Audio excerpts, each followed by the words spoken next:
apakah akan ada perubahan? Karena sejauh yang aku lihat, ini Faramis sama Joy loh masuk ke arah Benny. Nanti targeting banget gak sih Faramis? Atau ada rencana mau main sesuatu yang lain? Kalau Faramisnya ditutup di awal? Kalau dari Geekfam ini dari 3 band awalnya masih sama sih. Sama. Cuman beda di Faramis saja. Mungkin apakah ada dulu di 3 pick awal? Oh, Incer dulu kah? Bisa jadi kayak di sini kan bisa dipancing lah Suyonya di pick di sini, terus bisa langsung ngambil glue juga buat RRQ-nya. Gitu. Karena kalau misalkan Geekfam-nya di first pick dulu itu sangat-sangat seru. Wow, Kalea. Oke, ini hero yang selalu di-ban dari tadi ya. Iya. Dan menurutku ini adalah salah satu power pick buat Baloy juga. Mungkin dia lagi males pakai Chow, jadi ya udah kalau ada kali ambil aja kali ya. Ya karena cukup cocok ya dengan gameplay pick off-nya dari Geekfam. Tapi dibuka ternyata untuk sedikit jawaban Fredrin bersama dengan Chip. Mungkin bisa ini sih yang combo Triga nyebelin. Ada Chip, ada Fredrin, sama ada Masya. Masya nanti, oh iya Masya EXP. Iya, itu 3 combo yang punya win rate cukup besar sih di MPL. Kalau combo Chip Loi? Sebenarnya bagus tapi jadi sangat-sangat bergantung ke damage dealer ya. Kalau Luoi aku lebih suka kalau sebenarnya kalau Fredrin tuh nggak prio. Ya kalau mau lebih prio ke Goten yang bisa ke damage dari RRQ. Ya benar sekali. Langsung 3 combo nyebelin ya. Kenapa nyebelin? Ya karena emang nyebelin aja sih. Dari rivernya ada Fredrin, dari Masanya bisa di scaling, nggak bisa main lane jauh, terus nanti tinggal join pakai chip, dia langsung targeting belakang, damage-nya juga wow. Wah. Setuju. Dan Tapi Masya terlalu dari semua tim yang ada di MPL ID ya, kan nggak semua sebenarnya yang bisa main Masya EXP. ya, dan ini juga baru pertama kali kayak ngelihat Dairon menggunakan Masya. Masya, ya bener kan? Iya ya. Sebagai ex-teammate pernah lihat dia main Masya nggak? Enggak, Khalid sering. Khalid ya, Iya, kan Khalid. pertama kali lahir deh Khalid dulu. Iya. Iya ya, ini debut pick. Ya dari tapi dia. kayak waktu kemarin Onyx pakai combo ini, Lutfi pertama kali pakai Masya dan cukup berhasil lah itu kombonya kan. Jadi ya kita lihat saja apakah semenyebalkan itu. Ya, terus Kalea juga di sini selection targetnya agak berkurang jauh lah, dimana ya oke lah kalau ngangkat depan tuh enak banget, tapi sekarang bergantung banget dari gimana farming dari Harit sama Suyonya juga. Kalau misalkan dari dua itu gak bisa farming dengan baik, ya kalian mau angkat depan pun gak bisa di-burst. Iya juga ya. Yap, dan sekarang untuk target Kalea sendiri kan ya belakangnya nggak bisa gember. Harit susah buat gember DPS dulu nih. Paling kayak yang kalau memang bisa dicari sekarang Parsha, mungkin itu pun susah banget lawan si Ada Masya. Parsha. Ya. Itu. Jadi ada target lagi Masyanya itu. Mungkin itu alasan dari RRQ nge-ban Faramis di 3 awal sih. Mau langsung dia setup di Dairo ini. Experience the youth. Terus main ke counter juga ya sama Faramis ya. Nyebelin dia. Ini. Wah dia Oke. ini Main buat, sustain ya. Depannya ada Fredrin. ya buat kuatin River juga itu. Nge-ban Uranus juga bagus sih, biar Masyanya juga bisa bebas jalan. Karena kalau ada Uranus jadi mulai lumayan ketarik-ketarik ya. Ya nggak terlalu bebas dah. Ya. Tapi setahu aku catatannya sebenarnya gue pernah gak sih pakai Uranus? Kebetulan belum sih. Kebetulan kayaknya itu jarang banget kita lihat ada Uranus yang bakal lepas juga. Mungkin lebih ke respect dari draftnya aja sih, kayak oke, Uranus bakal nyebelin, siapa tahu dia main, Oke. jadinya bisa di-ban. Preemptive gitu ya berarti Iya. ya. Preventif ya. Dan Geek, ini mid lanernya berarti butuhnya yang kayak gimana? Utility, damage besar? Geek butuh damage sih, karena walaupun Harit tetap kurang sih damage-nya kalau misalkan ntar kaliannya kombonya kurang banget. Wow. Tapi Zuxin juga oke buat pegang river ya. Ya buat ya netralin lah dari kimnya biar tidak terlalu bebas juga kan. Terizla ya? Balik lagi muncul nih.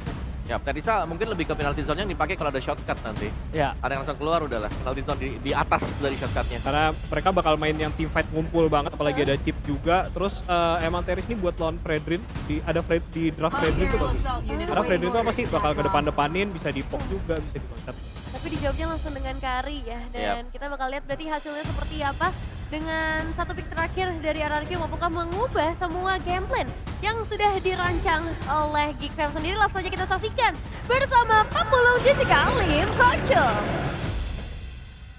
Yep, terima kasih our panelists dan itu dia Lim, draft pick di game yang ketiga. Ya, gue masih mempertanyakan lagi dan lagi ya. Dengan visit Kalea, sebenarnya combo zoningnya kuat, tapi kalau ngomongin pick off kurang nyambung gitu ya. Karena Tsunami Slam gak bisa di follow dengan lantern. Gak bisa, harus pakai burst damage. Ya mungkin diharapkan dari Suyo, tapi ya kita akan lihat eksekusinya nanti seperti apa. Yap, akan seperti apa lagi nanti hasilnya kita lihat aja teman-teman. Satu sama hal mengejutkan telah terjadi tadi di game yang kedua. Namun di game yang ketiga apapun itu bisa terjadi. Entah 2-1 untuk Kick terlebih dahulu ataupun 2-1 untuk RRQ. Jadi langsung saja kita berangkat menuju ke game yang ketiga. Langsung saja. Tapi kalau ngelihat dari zoning awal ya seperti yang gue bilang tadi, pasif dari Kalea dan juga Sinar Lantern dari Jusin ini mematikan banget. Ini bikin dia susah banget untuk ditabrak.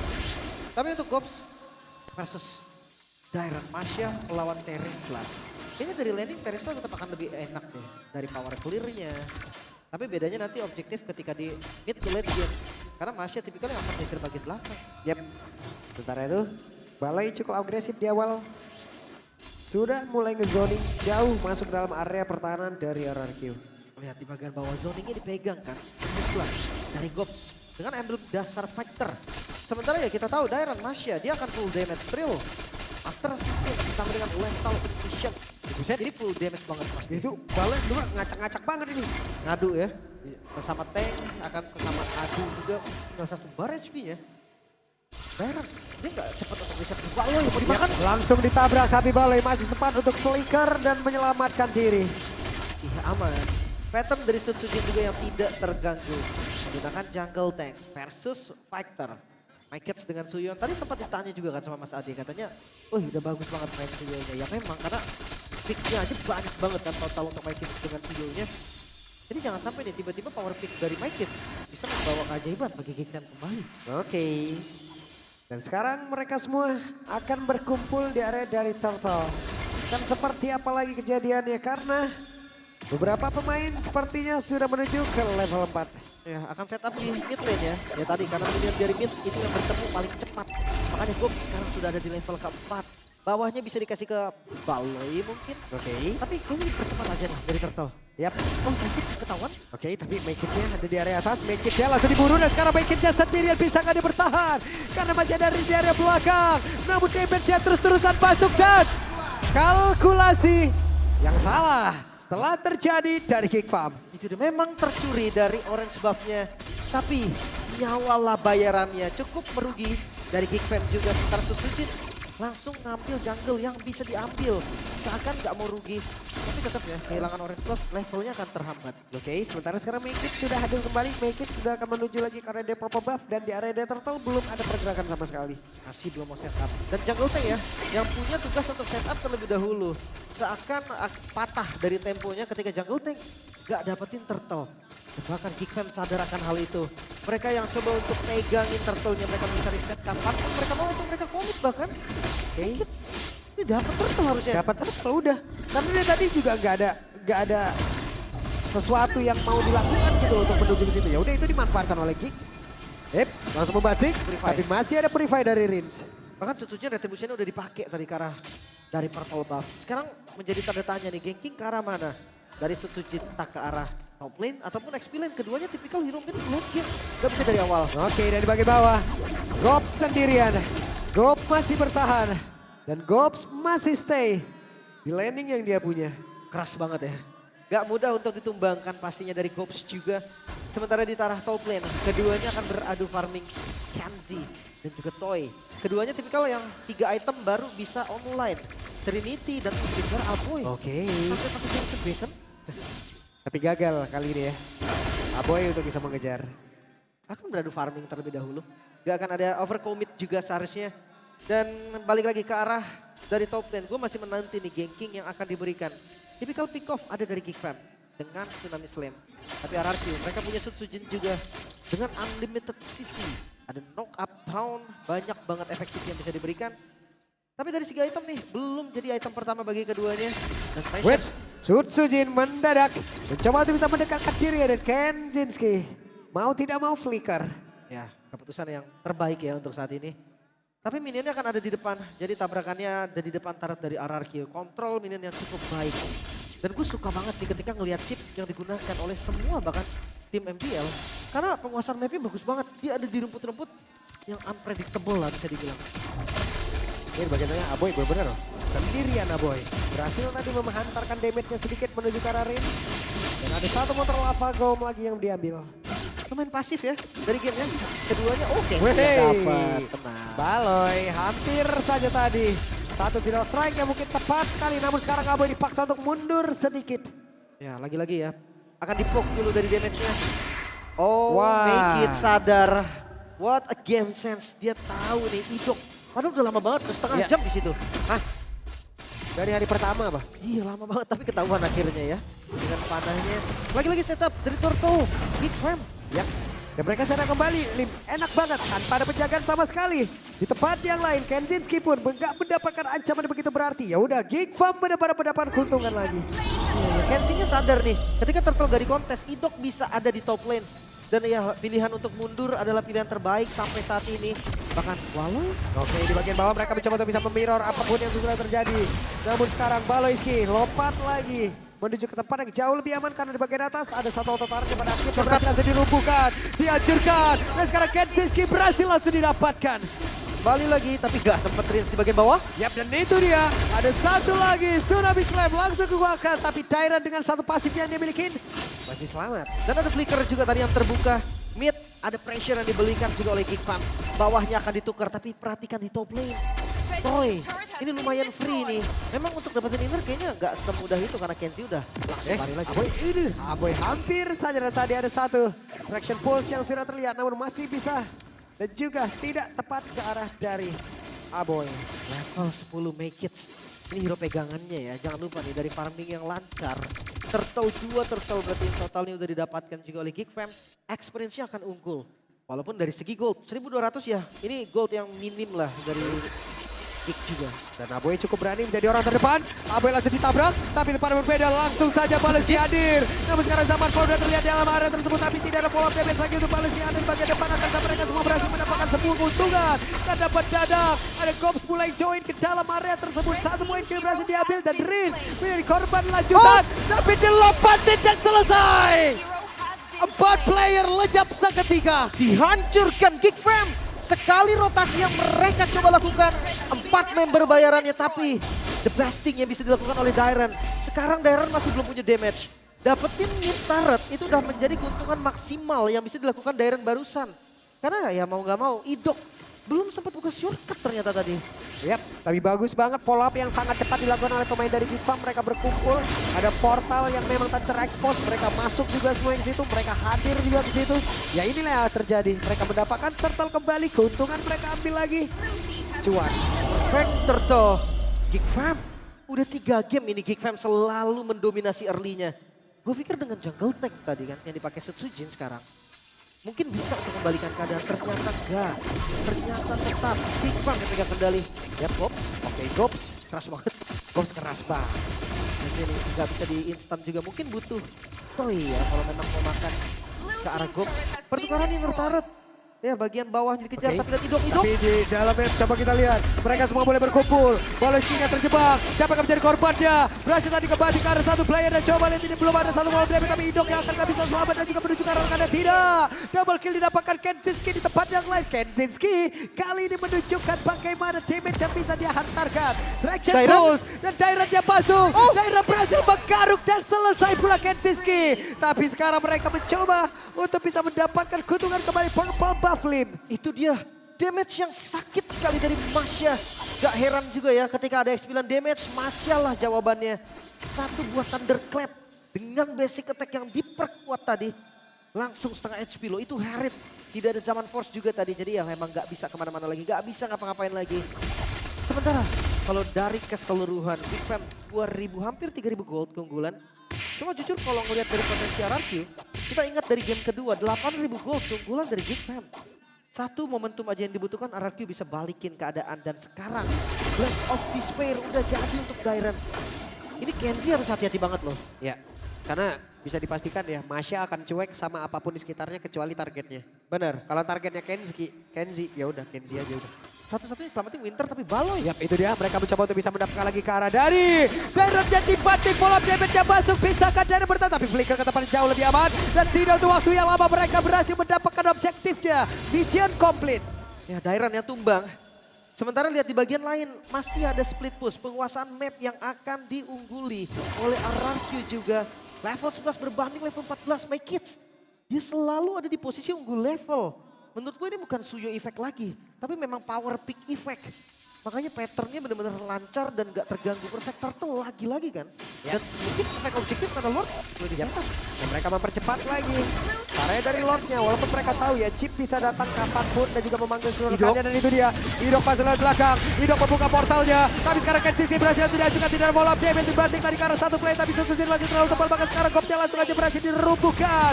Makids yang masih mencoba menghasilkan damage dan Dairon pun gagal untuk mempertahankan diri. 2 untuk 1 sejauh ini dan Makids masih ingin lebih. Makids masih ingin maju dan juga mendapatkan karena Lord tersebut. Masih menang level dan satu panah yang sakit banget. Sakit Ini banget Lord panah. bakal dipaksa loh. 4 level perbedaannya. Itu dia, Lord tetap ditarik oleh Makids. Idok melihat dari kejauhan, Aboy tertangkap dan Aboy masih bisa flicker bahkan Crimson Maker tadi udah dan hey, tidak untuk waktu yang lama. Aboy langsung lejap, traction pull dan Makids pun sekarang berhasil dilejapkan. Lagi-lagi celah yang bisa dimanfaatkan RRQ.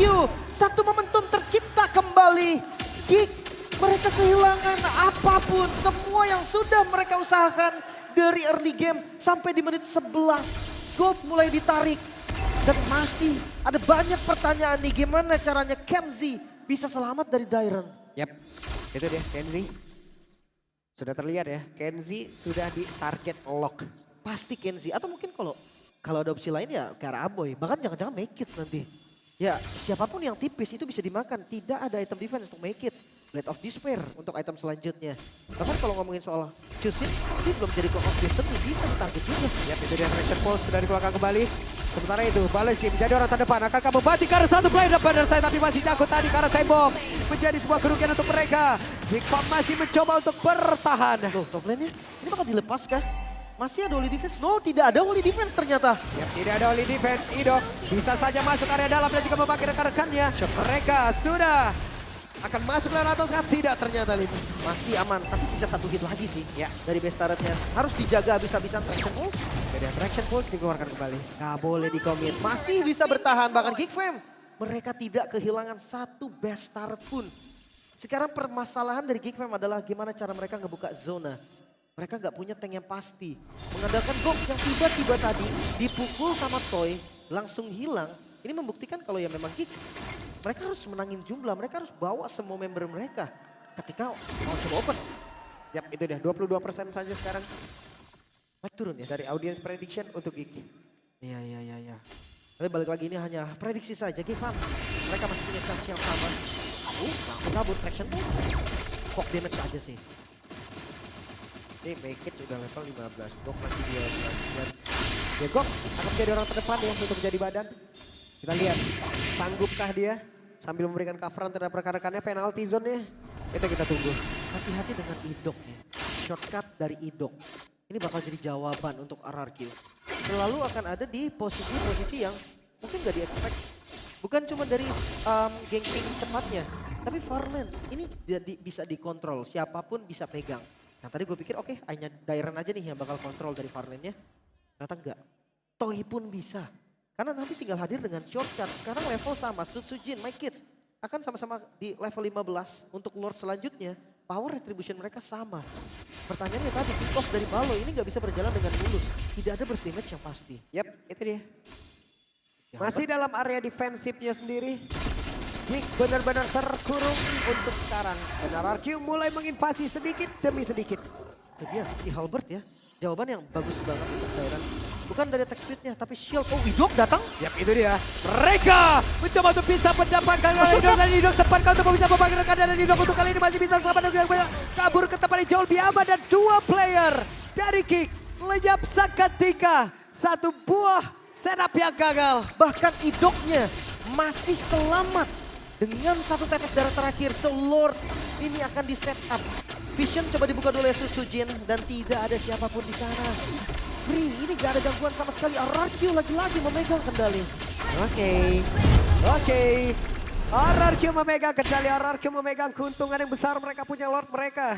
Bisa saja menutup game ini. Ya kita lihat dari replay ini sebenarnya fan yang sudah dipredik. Baloy, Aboy, dan Kenzie sudah ada di sana. Tapi ini penyakit mungkin hampir, gak semua tapi hampir. Dari tim Indonesia. Yang selalu menggunakan Kalea tanpa follow up damage yang pasti. Akhirnya ya waktu yang dibeli cukup. Bahkan shortcutnya terbuka dan keadaan berbalik. Oke. Dan itu Mekic mencoba untuk maju sedikit. Gagal. Oh, berhasil sepertinya.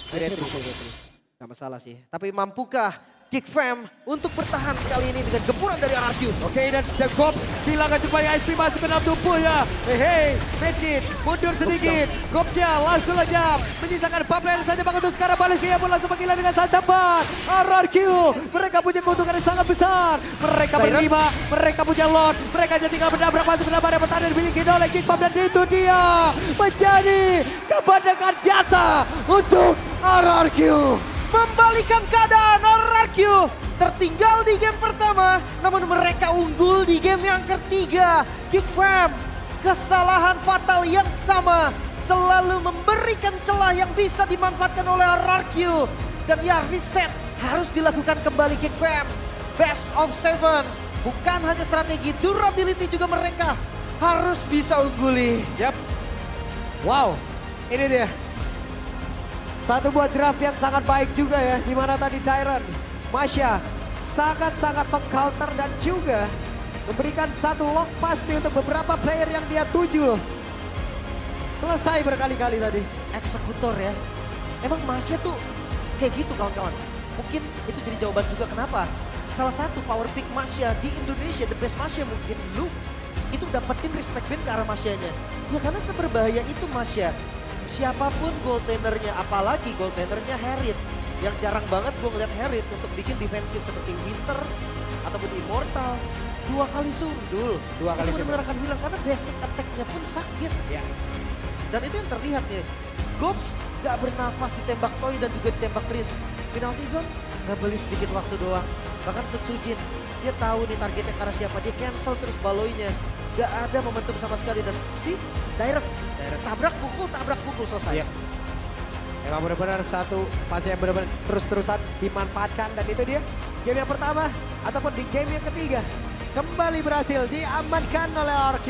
Skor 2-1 untuk mereka. Jadi untuk di game yang ketiga biarlah dibedah kembali oleh para panelis kita.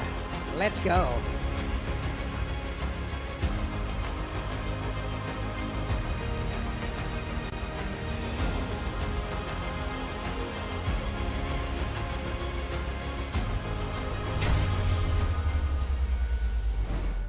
Oke, Popular Lim Kocil akan kita bedah berarti dari game yang ketiga ya. Yang sebenarnya dari draftingnya dulu ya. Oke. Ini akhirnya bisa dijalankan dengan baik sama RRQ? Menurutku iya, dan Geek Fam agak sayang sih dari draftnya, tapi move turtle satunya tadi make it lebih priority buat steal red buff ya. Menurutku orange ya, jadi lumayan sayang. Padahal sebenarnya Suyo, terus Kalea sama Zusin tuh kuat banget buat start di turtle juga. Dan juga ada Teris ya, untuk ngelawan early game draftnya RRQ sebenarnya kuatan Geek Fam gitu buat turtle satu. Ya, karena memang dari Masya kan butuh level 4 dan juga butuh hepta nih sebenarnya untuk power dari Masya itu sendiri. Dan sedangkan ya kita tahu dari penalty zone ini akan sangat bisa mengikat Fredrin kan. Turtle satu nih kita bicara ya. Tapi terlepas daripada itu ya memang secara tim fight-nya akhirnya nih ya, kita lihat RRQ bisa keluar dari pressure make hits di early to mid game-nya. Dan mereka udah keluar dari sana, mereka pegang juga Masya-nya sampai jadi Kiminya, Rins juga ngikat, dan bahkan kombinasi nih yang sempat dimentionkan Suelo tadi nih. Ya. Ada Chip, ada Masya, ada Fredrin. Ya, 3 hero menyebalkan dan bener aja masih menyebalkan. Oke. Masih menyebalkan ya, tapi dengan draft kayak gini sebenarnya ada jawaban gak sih dari Geek? Harusnya. Kalau yang aku lihat sebenarnya dari Geek Fam pun dari awal kan udah bisa maksimalkan kan. Terbukti dia dari perfect turtle yang dia dapat dan cukup memegang dominasi lah di early game. Cuman di windownya kan waktu dia di lord pertama di mana si Idok bisa dapat celah flank dari belakang dan langsung menuju backline-nya dari Geek Fam dan itu cukup buat ngebalikin keadaan dimana Gixam RRQ langsung dapat Lord dan Gixam cukup kewalahan sih waktu RRQ udah pegang Jadi Iya. kendali gamenya. kuncinya di Lord pertama ya tadi ya. Turtle sih sebenarnya. Dan juga minimnya damage dari Gig. Yang kita tahu tadi yang waktu terakhir nih. Hah? Dia berusaha untuk dapetin chipnya. Oh, yang di Ternyata bawah ya? chipnya selamat, bisa flicker, bahkan shotgunnya dibuka loh. Iya, Nggak mati lagi. Iya. Dan ya balik lagi tadi yang nge-pick off kebanyakan hero-nya Magic. Iya kan, ada Aboy, ada Harit juga, ada Zukin juga, terus Make-nya masih jauh. Dia nggak ikutan buat pick off. Kalau ada Make mungkin langsung keber. Oke. Iya, karena mereka butuh burst damage banget sebenarnya. Meskipun emang hidup beberapa kali akhirnya ke pick off juga ya, tapi momen krusialnya ini loh. Ya, penggunaan Masya ke arah Harit sukses sepertinya tadi. Yap. Target langsung ke belakang, item jadi juga buat si Masya ya. Hepta, si Halbert, DOD, Mel Victor nih buat item-itemnya dia. Jadi benar-benar bisa nge-burst juga untuk hero belakang secara langsung. Shotgun begitu dibuka, yang dikejar ini yang di belakang. Mage, Marksman, udah pasti habis. Betul banget. Dan Hidok juga tadi bagus banget yang di Lord, dimana dia tuh nggak langsung tele ke belakang. Tadi kan sempat kita lihat mungkin movementnya Geek tuh dia megang bus belakang dulu, Yap. abis itu karena nggak kelihatan dia langsung lari ke bus yang di atas itu. Ya, itu dia ya. Hidok yang sempat flicker, keluar, terus buka shotgun juga tadi. Dan timpanya semuanya langsung dipegang dan RRQ dan Endgame pasti. Game ketiga yang buat aku nih, ini adalah salah satu titik balik untuk RRQ juga. Karena mereka tiba-tiba pegang tempo semuanya. Iya, karena balik lagi tadi kita mencari tempo early gamenya RRQ ya, dan Iya. kita lihat di game ini benar-benar bisa dapat dengan ngekill First Blood ya ke Maekis juga pas pencobaan mencuri red buff ya, jadinya itu udah langsung dapat temponya. Nah, Suyo kalau udah ke shutdown satu kali aja di early game itu agak susah buat ngejarnya lagi. Yap. Dan sesuai nih, Sujin dengan hero pegangan di negeri tetangga Di ya. negeri seberang. Di negeri seberang. Fredrin. Aman banget ya untuk Fredrin-nya 11 assist ya, karena emang tugas utamanya buat objektif sih. Jadi untuk teamfight itu mungkin kebutuhan tersier lah ya. Dan ya chip dari Hidok juga tadi udah sampai ke arah fitting time. Jadi bisa spamming ya. Bisa banget spammingnya. Enak, bukan shotgun pasti dapat assist juga kan. Ya apalagi itu kan prioritas item dari Ido kan, dia langsung buat item pertama kan di fleeting time, dan ya lihat sendiri Waloski dia nggak pakai fleeting karena memang dia di sini agak susah juga sih mau pick off orang ada dengan adanya 2 purify, dan kalau Masya di pick off dan barnya itu ke trigger itu kan cepat lepas kan, jadi beberapa momen sempat dibalikan dengan portalnya chip dan ya cukup dimaksimalkan dengan RRQ. Dari Tonya juga tadi udah menuju ke arah full item ya, udah lengkap item essentials-nya, jadi nggak heran siapapun bisa di burst down lah. Dan kalau ngomongin defensif dari Geekfam di momen terakhir ini agak susah ya, defender high ground-nya terbatas banget. Ya, apalagi dengan membawakan tank jungler. Heeh. Ini kiri kanan ini kan pasti yang bisa nge-burst buat damage-nya dia. Ya, Jadi untuk kekurangan damage-nya dari jungle assassin atau jungle fighter ini akan ditutupin dari Masya yang punya item damage dan juga carry dengan attack speed. Yang kita tahu ini kalau udah late game seperti ini carry-nya bakal bebas karena semuanya bakal ke distract berkat kehadiran Masya. tiga turtle di awal sebenarnya. Tapi habis itu Lord-nya bisa di take over sama Arki Hoshi. Ya mereka lebih ke nunggu momentum ya Yap. untuk objektif-objektif awalnya. Iya, karena memang Geekfam dari segi draft kuat banget buat Turtle 1-2. Kalau ketiga kan aku bisa bilang ya udah mulai nyentuh, RRQ udah mulai bisa nyentuh power spike-nya. Tapi Turtle 1-2 tuh sangat power banget buat Geekfam. Tapi sayangnya ya karena tadi make it ke take down juga di awal, terus banyak move-move yang menurutku lumayan sayang lah buat mereka lakuin. Terus wave balik lagi, tadi ada team fight, Geekfam menang tapi wave-nya kurang baik dari Geekfam, jadinya banyak bisa momennya tetap split sama Masya juga. Yap. Dan meskipun turtle-nya kalah nih ya untuk Aoki Hoshi, tapi kan mereka bawain tank jungler. Yes. Masih bisa perang kan, kalah 2 level, kalah 3 level, selama sisinya masuk dan tipanya mereka bisa pegang dengan kiri kanannya yang jadi. Ya tetap sakit banget juga nanti damage-nya. Ya ini kelihatan juga ya dari item timeline-nya, dari Goblin sendiri emang prioritasnya langsung menuju ke arah Radiant. Terus kita ngeliat bagaimana dari Kenziski ini juga cukup cepat di atas sekitar menit 7, menit 8 itu dari Feather of Heaven, dan sekitar menit 10 udah mencapai ke arah Holy Crystal sebenarnya. Tapi kalau dibandinginnya sama Toy ya ini kerasa banget ya, beda jauhnya juga. Dan that's it untuk game ketiga kita, berarti 2 points lagi buat RRQ.